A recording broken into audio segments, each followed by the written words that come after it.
Tapi dia Tony bunuh. Yusof kan? Gila. Kalau betul dia mati ke dia bunuh, kau cakap dengan aku.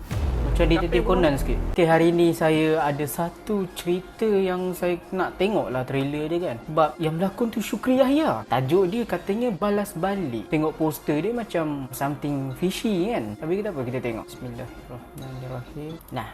Tuan Roslan dijumpai mati dalam bilik dia. Apa jadi ni? Tuan Roslan, dia dah meninggal. Heart attack.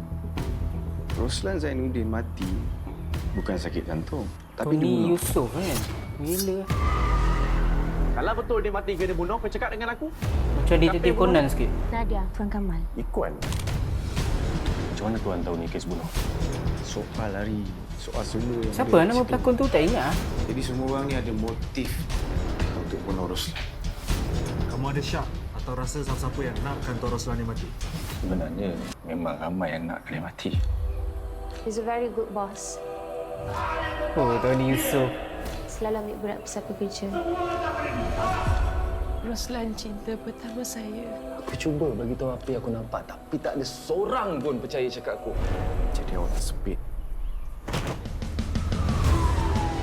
Si bangsat tu yang gerak memang patut mati tau.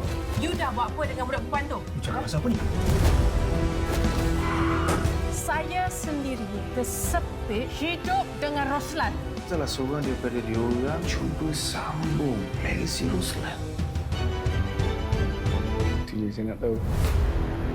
Oh, balas balik. Apa lagi? Tak sedap lah macam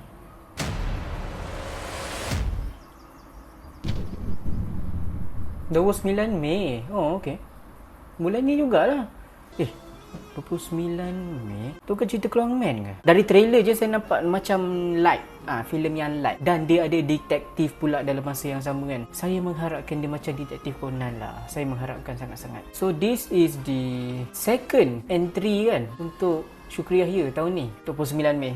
Sama-sama kita saksikan. Nampak macam syok. Nampak macam syok. 29 hari bulan 5 2025. Okay, kita tengok trailer yang lain lah. Adakah trailer filem lain lah Melayu?